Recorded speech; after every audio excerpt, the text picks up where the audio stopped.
We're going to dive into a fun story this morning. Anyone love good stories? Yes. Yeah, I love that. Like the first two rows, like good stories. The back. Wake up.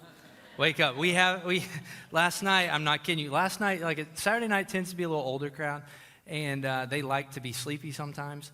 And I made them, I kid you not, stand up and do some aerobic stuff because they didn't respond when I asked a question. So let me tell you, if you don't respond when I ask you a question, it's going to get interesting in here this morning. So when I ask you a question, we're going to respond. Sound good? Good. So let me ask you again, church, who loves a good story? Yeah. Anyone love just good movies? Man, these things are awesome. But as I was thinking about good stories, I thought of my 5-year-old son, Brooks. Brooks is awesome. Most of you have probably met him. They call him the mayor. He likes to greet people. He's super exciting. But I remember just a few years ago when we were really starting his bedtime routine, we would pray, and then he would start asking, "Dad, tell me a story." Anyone else remember those times? Children, grandchildren. Man, it was so great. Brooks didn't care if I read him a book. He didn't care if I told him a story about his mom and me when we were meeting. He didn't care if I made up a story about a dog named Jax trying to find a buried treasure at his grandfather's house. It did not matter. He just wanted to hear a good story. See, we love stories. And as I began thinking through this, I was thinking, man, what was a good time in my life where I really remember a good story? And I started thinking back when I was in college. I went to a small Christian university called Ouachita Baptist University. And there was one class every Christian studies major or every Christian ministries major or minor had to take. It was a required course, and it was called History of Christianity. This is potentially the worst class you could ever take. Boring, dry, dull subject, right? We're reading about things like the Council of Nicaea, where you see a whole bunch of theologians arguing with each other. And man, this class had the potential to be so boring and so draining. And there was a professor who taught this for years. He still teaches it today, Dr. Terry Carter. And the thing about this class, everyone at this university, whether you were a Christian studies major or not, knew about it because you heard about the test. The tests were daunting. The only opportunities to be graded in this class, no homework, no pop quizzes, no quizzes of any kind, just massive tests, happened 4 times throughout the semester. And my wife corrected me. Earlier I said it was a 1-day test with 5 questions. It was actually a 2-day test, 10 questions, but you didn't get the chance to answer all 10. He would roll up into class with the biggest dice you have ever seen. You knew your questions ahead of time, so you had the opportunity to study. It was all answer, essay format, you're writing out the story. And he would roll this dice. You've studied so much. And he would roll the dice to determine what question you answered that day. And then you came back 2 days later with another blue book. He rolled the dice again. And you had no idea. And this was so daunting. Everyone knew about this class and how difficult it was. And everyone dreaded taking this class. In fact, when I showed up on day 1, I was just thinking, come on, God, get me through this. D for diploma. I can do it, right? I just got to manage a 60. Students, that's not good advice, right? That's not the goal. But I got to get through this. And I remember showing up on day 1, sitting on the front row because I was a good student. My wife was in the back. And I sit down, and I'm ready to take notes. And Dr. Carter begins presenting history in a way I have never heard it presented before. He takes the worst, driest, most boring story, and he makes it come alive. And it was crazy. I remember we're sitting there, there's 25, 30 of us in this class, and he starts telling this story, and you see people sitting from here to the end of that 50 minutes. You're here. And he ends the class with, "We'll pick up there next week." And you could hear, oh. And it wasn't a sigh of, oh my gosh, it's finally over. It was a, give me more. I just want more. Tell me more of this story. It was incredible. He took the Reformation and made it come alive. He made all of these councils so interesting. I don't know how, but he did. And it was awesome. It was just a good storyteller. And I realized, man, I love good stories. And today we're going to be reading a passage where Jesus is telling a story. Jesus is an incredible storyteller. In fact, he has these things, they're called parables, and we're going to be looking at the parable of the rich man and Lazarus in Luke chapter 16. But Jesus was able to tell these amazing stories, and why did he do it? Because stories have a way of connecting our heart. They have a way of communicating straight to our heart. There's something about us that just loves a good story. And now, in case there's not any confusion, right? We've been in the book of John for quite a while. And in John 11, we read about a man raised from the dead. What's his name, church? Lazarus. Not the same guy. This is a made-up story that Jesus is telling to make a point. And so this is not the same Lazarus. So I don't want you to confuse these two guys. But the first question as we dive into this today that we need to ask to understand this parable is this. Why did Jesus create this story? Who was he talking to? Why did he create this story, and who is he talking to? So we're going to dive in, starting in verse 13. It says this, no servant can serve who? Come on, church, wake up. No servant can serve who? Since he will either hate one and love the other. He will be devoted to one and despise the other. You cannot serve both. Oh, good. You guys are with it now. The Pharisees, who were lovers of money, were listening to all these things and scoffing at him. And he told them, you are the ones who justify yourself in the sight of others, but God knows your heart. For what is highly admired by people is revolting in God's sight. So, let's answer that question. Who is Jesus speaking to? Come on, church. Who's he speaking to? The Pharisees. And what do they love? They love money. So Jesus is talking to them. He's telling them, this is what you like. We all know it. And they're not jiving with this story. They're not liking this, right? Who likes to be called out?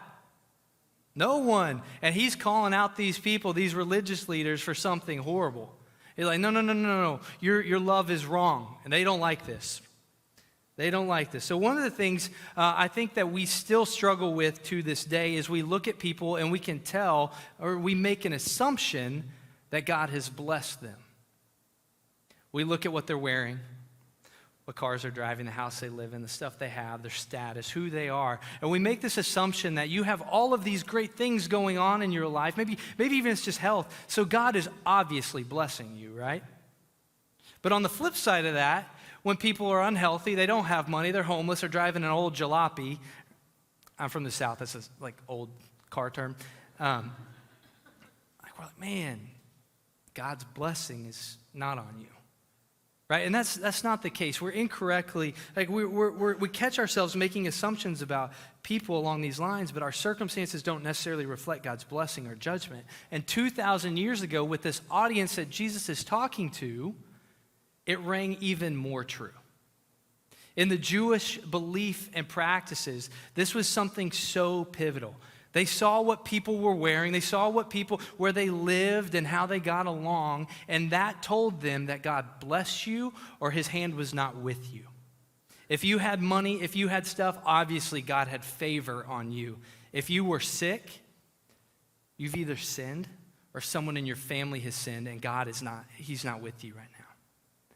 Right, so that's the backdrop to this story. It's important to understand that as we look at the rest of this parable in Luke chapter 16 about the rich man and Lazarus. So Jesus is talking to Pharisees who have sneered at him for teaching about their love of money in a culture that believed wealth and status is how God showed who he loved.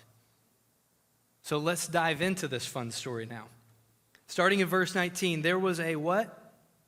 Come on. He's dressed in what?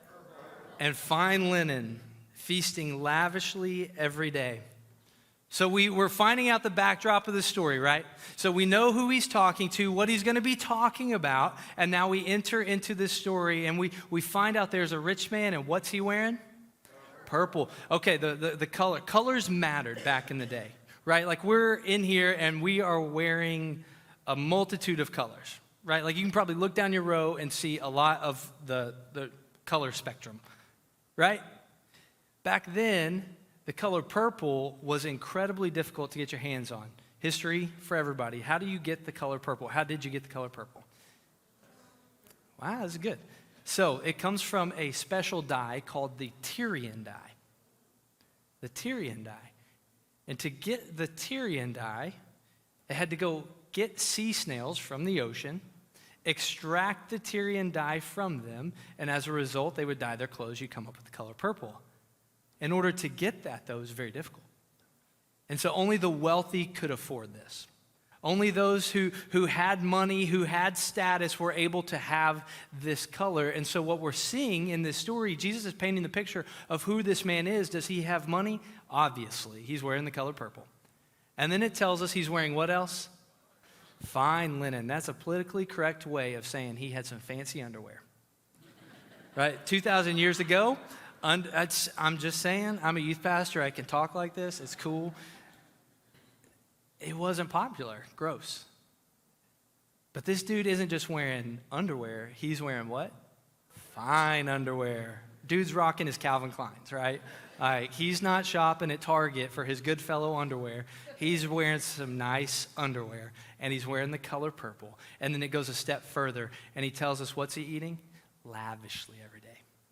He's having Thanksgiving every day. Dude is feasting. He has everything he could want. And so the Pharisees are hearing this, and they're like, this man has everything. Obviously, he is the hero of this story. Obviously, this is the man who God is blessing beyond measure. This guy has got to be the hero of our story. And then it tells us in verse 20, but a poor man named, he's covered with, was lying at his gate. He longed to be filled with what fell from the rich man's table, but instead, really nasty line in Scripture, dogs would come and lick his sores. Yeah, we can collectively say gross, right? Like, that's nasty. But there's this phrase that's used there, he's laid at the gate. And that sounds gentle. It's sad, but it makes me think, I've got a 9-month-old son, Shepherd, and every night when it's time for bed or nap time, I take him, and he's got a crib, and what do? I lay him in there. And how do I lay him? I don't drop him on the mattress, right? That would be a bad dad. I gently lay him down so he can go to sleep. But this is a bad translation. To be laid at the gate means to be thrown. He is discarded. He is forgotten about. His family had given up on him. So he has been laid at the gate, discarded, thrown away, stepped over, forgotten. And Jesus is now painting this picture. This man is completely forgotten. Then he continues and he makes it even worse.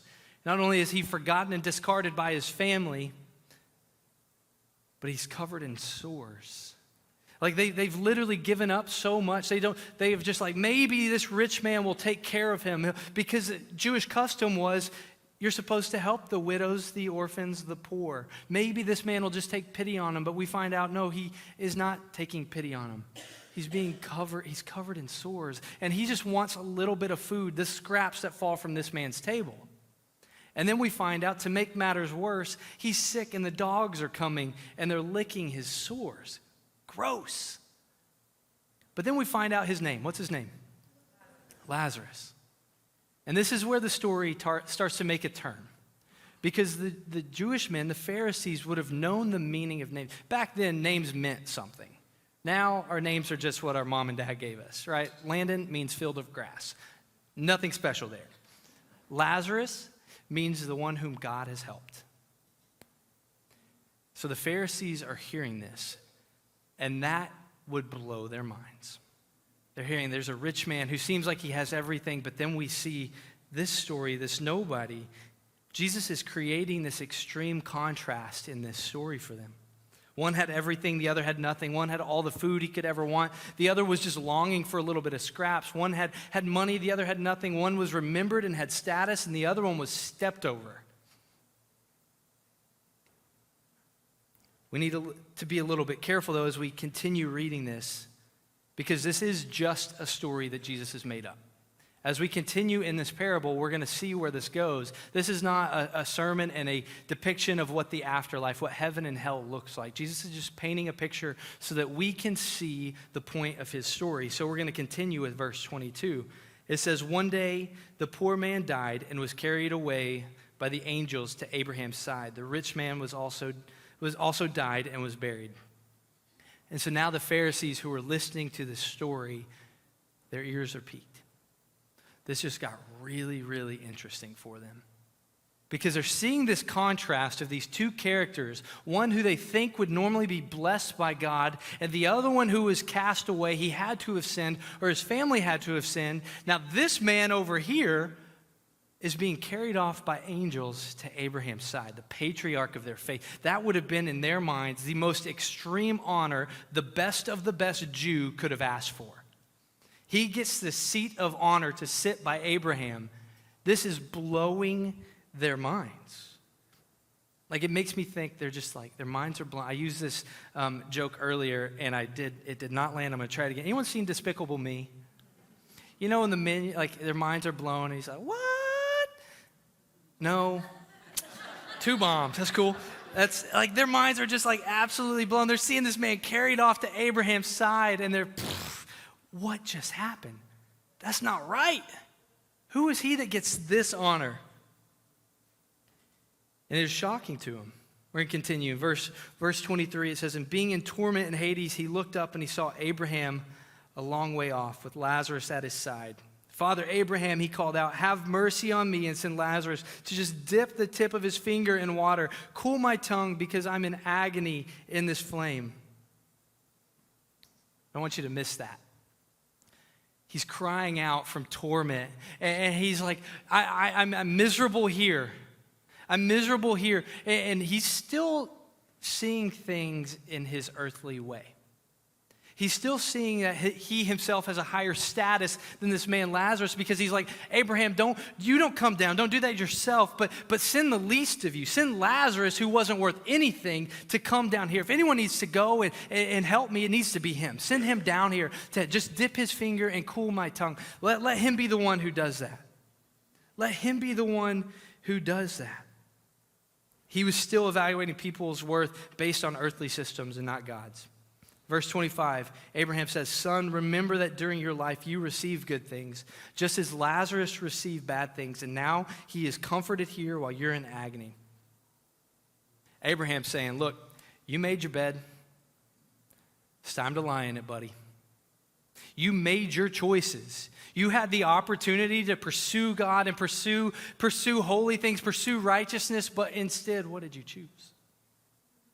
You chose status and wealth and things. You've made your bed, it's time to lie in it. And I don't want us to just go over that, because the point of this parable, the point of this story is if you have money, it's not if you have money you're going to hell. Not the case at all. But it is a case of, what is your first love? Church, what is your first love? What is it that's on your heart? Is it money? Is it the getting the job? Is it status? Students? Is it the pursuing and being in the right friend group or the right sport? What is the first love in your life? What is it that you're pursuing? That's what Jesus is trying to get to the heart of here. He's saying you can't miss this. You cannot replace the first love, which should be God, with other things that aren't worth it. It says it's just as Lazarus received bad things, now he's comforted here while you're in agony. Verse 26, besides all this, a great chasm has been fixed between us and you, so that those who want to pass over from here to you can't. Neither can those from there cross over to us. What this is saying, and in church, I want to remind you, because as we keep going, at the time of death, our destiny is sealed. The time we spend here on earth, it matters, because when we get to the end of our life, our destiny is sealed. It says this in Hebrews 9:27. People are destined to die once, and after that, face judgment. Your eternal status is finalized at that moment, and the parable continues. Father, he said, I beg you, send him to my father's house, because I have 5 brothers.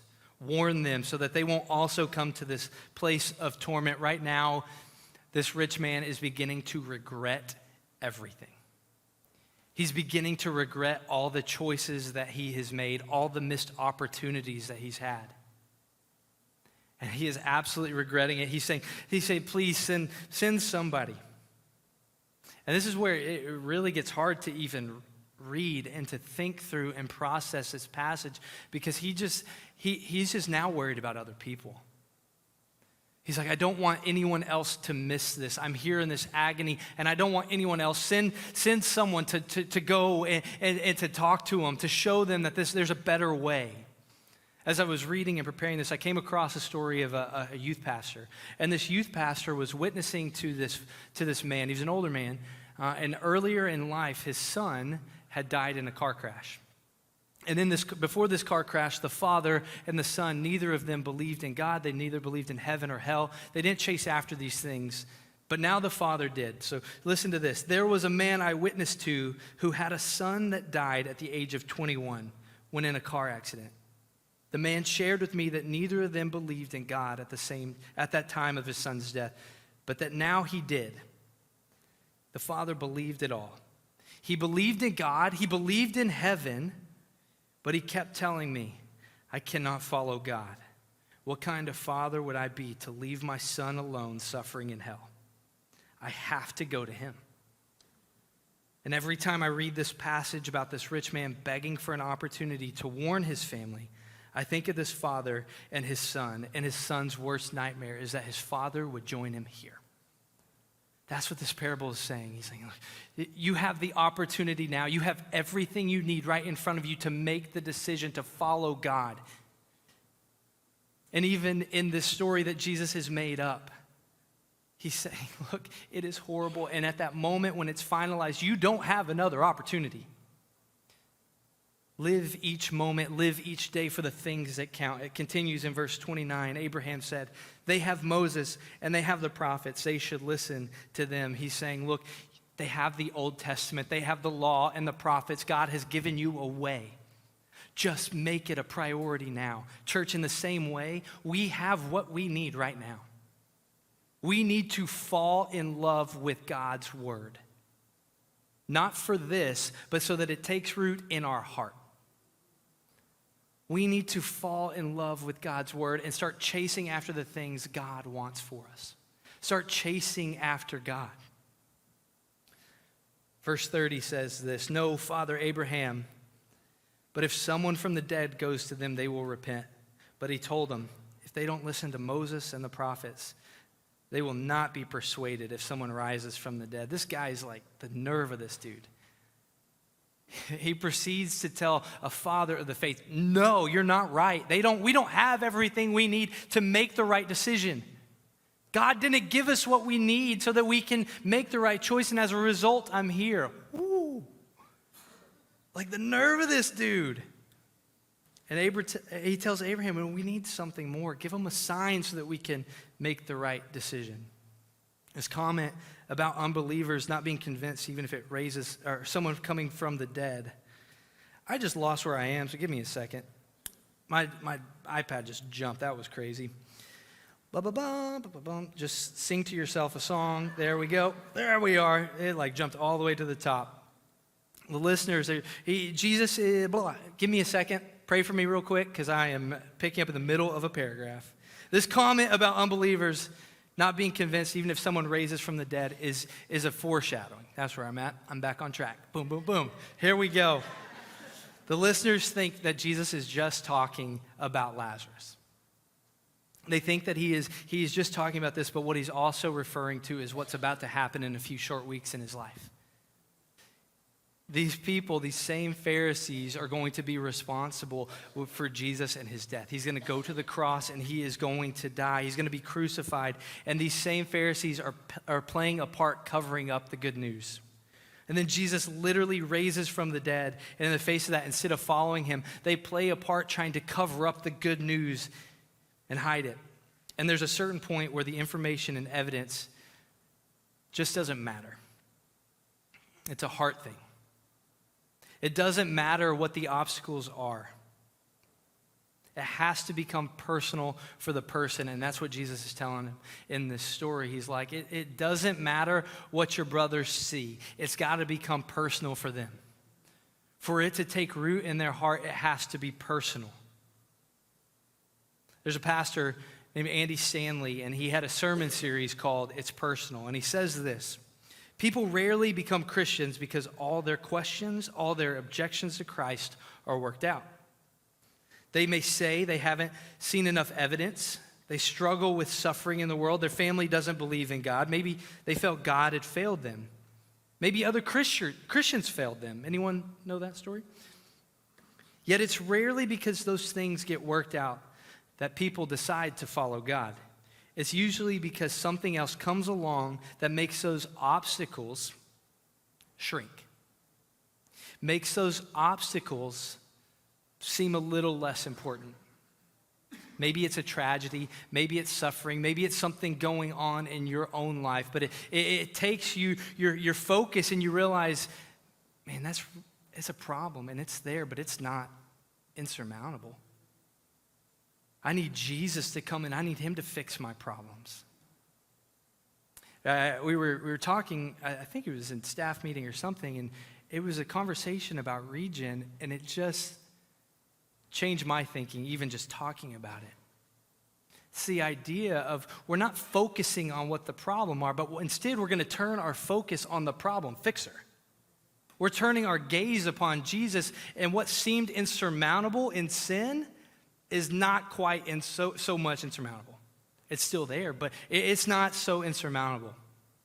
And as I was reading this and preparing for this, it took me back to a time. I had this thought of, man, I think I need to share this. And hold on to your chairs because we're about to go for a wild ride. I'm about to throw out a dirty word here, COVID. Right? I know it sparked a lot of emotions, like whether you're over here or over here, a lot of emotions. And I remember COVID was a time for my family. At the time, it was my wife, me, and Brooks, just a little toddler. And honestly, it was scary. There were some crazy, like people getting sick. But for us, we had a lot of fun because I got to be home with my toddler at a time I'll never get back. It was awesome. That was awesome. The COVID itself, not awesome, but that part was awesome. That's not the clip to use for Instagram, Andrew. But anyways, thinking back through COVID, I remember about halfway through, Kayla told me, Landon, we're going to have a baby. Yeah, this is exciting. This is so fun. And we went and we had the ultrasound and we heard the heartbeat. And it was like, yes, Brooks is going to have another sibling to play with. There's going to be a baby in the house. This is amazing. And it was COVID, so I didn't get to go to all the appointments. She went to the next ultrasound and she called me. Landon, there's two. No, there's not. It's not funny, babe. No, for real, Landon, we're gonna have twins. Quit lying. It really isn't funny, Kayla. And the ultrasound tech literally had to take the phone and say, hey, Mr. Riley, it showed me on FaceTime. No, there really are two children. I'm not allowed to lie to you about this. And it's like, yes, there's two. I hung up the phone. Oh my gosh, there's two. Like all the joy and excitement I felt was like, And it was, I started creating this list of why this is not okay. Double diapers, double food, double clothes, double college, double everything. Like it was literally, and my list just grew and grew and grew, and it seemed insurmountable. And it was like, how in the world are we going to do this? My parents and her parents lived like 20 hours away. We don't have family nearby. What in the world are we? Every problem just kept boom, boom, boom, boom, adding up. Anyone ever been there? Like those problems seem like they're stacking up. It's like, I don't know how in the world we're going to deal. Come February, a doctor hands me two beautiful, healthy, 7+ pound babies. And all of a sudden, all of those things that I thought were insurmountable just didn't matter. All of those issues, all of those hardships, everything that I thought, oh no, this can't work, just didn't seem quite as important. They were still there. I still have to buy double the amount of diapers. My food bill is astronomical. But I had two healthy, beautiful baby boys. All of a sudden, my list became small in comparison to the reality of those babies that I was holding. And that's the point that Andy Stanley is trying to make when he says that. When he shares, look, the obstacles don't just go away, but they all of a sudden seem to shrink a little bit. They don't seem quite as big. The wealthy man in this parable was trying to say, look, there's not enough information, but he was wrong. It just needed to become personal to his siblings. They needed to recognize their need for God despite all their objections. Jesus did something shocking in this parable, though. He paints a picture to these Pharisees, and I know they got the message. They were the ones who were ending up in this place of torment. They were the ones ending up in hell. And there are two takeaways that I want to share with you this morning, church, that we can learn from it. Two tragic regrets that I know this man felt. The first is this: he regretted his wrong choice. He regretted choosing anything else above God. John 14:6 says, Jesus answered, I am the way, I am the truth, and the life. No one comes to the Father except through me. Acts 4:12 says, salvation is found in no one else. There is no other name under heaven given to mankind by which we must be saved. This rich man would have read the scriptures. He would have known this. He would have known about God. But he had chosen to put his love somewhere else. Church, where are you putting your love? Where are you putting your trust? Because when we come to the end of this life, and sad reality, it's coming for all of us one day, we're going to be faced with these same. Are we going to regret the choices that we made? Worship team, you guys can come back up. I'm going to wrap up here in just a minute. The second regret that the rich man had was he was regretting the legacy that he left with his loved ones. It's a tragic picture of him suffering in hell, regretting that he didn't do more to point those he loved back to Jesus. When we come to the end of our life, we're not going to regret the house we didn't have, the vacation we didn't take, the money we didn't earn, the clothes we didn't have, the team we didn't make. Those are not the things we're going to regret, church. I can confidently say when we get to the end of this life, the things that we're going to regret are the opportunities we didn't take to point people back to Jesus. When you're standing in line at the grocery store and the Holy Spirit is convicting you to share your faith and you don't take it, that's what we're going to regret. When you go back home to your family and you know someone doesn't believe in Jesus, when you get to the end of your life, what you're going to regret is the opportunity you didn't take to share Jesus with them, to point them to Christ. When you go back to work and someone you love, you know, a follower of Jesus, and they're living in sin, and you have the opportunity to help point them back on the right path, you're going to regret not taking those opportunities, church. That's what this man is doing. This rich man is now regretting the legacy that he has left. A legacy that says, I didn't point. I focused on all the wrong things. My heart was set somewhere else.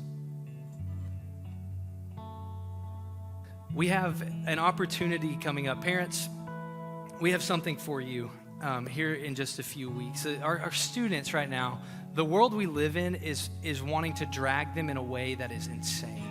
The things they're faced with, the realities that they see at school, at their works every day, is wild. And I think a lot of times we as parents can feel ill-equipped. Our primary role as parents, as grandparents, anyone who has contact with someone of the next gen, we have a role, a responsibility as followers of Christ to disciple those students in the way they should go. Correct? Everyone agree? Yes, we do.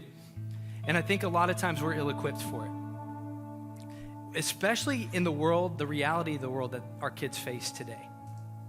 And so here in a few weeks, we're going to have a parent seminar. Parents, I would love to invite you. You have to register online. But we're going to give you some resources on how to equip your students for the world they're about to face. Some discipleship opportunities, ways to have gospel conversations so that you can start having those in your home. Continue deepening those. So sorry for that little, but I think it's spot on because we all want to leave a good legacy. We all want the next gen to follow Christ.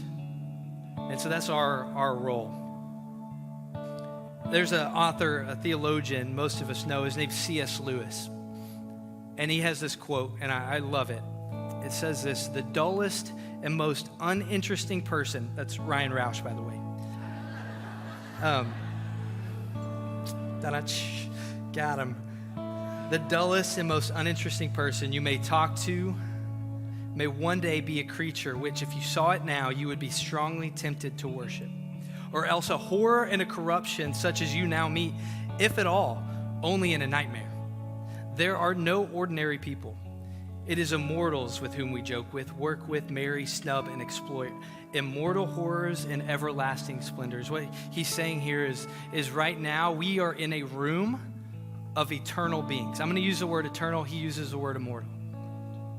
When we go to work, when we go back home to our family, when we go back to our sports team, wherever you go, everyone you meet it's an eternal being. Because when we die, we don't just die and cease to exist. Our soul goes on. So the opportunities, the conversations that we have, those have eternal impact. What are you going to do with that? What kind of legacy are we going to leave? I love it. We're in a room full of immortals. We're surrounded by immortals everywhere we go. And this rich man regretted valuing temporary over eternal. He regretted not taking more time for the immortals in his life. And the challenge for us is when we look at this parable, how do we avoid having those same regrets? What choices have you made? Have you placed your faith and trust in Jesus? And then for the rest of us, have we continued to point people back to him? So what do we do with this? I think it's pretty simple. Some of you, for the first time, you may need to put your faith and trust in Jesus. And today's the day. For others of us, we've already done that. And where we go from here is we start asking God, where do I need to be bolder for you? Where do I need to start pointing people to you? God, who can I share my faith with? God, who is it in my life? What believer do I know who is struggling? And I can help point them on the path back to you.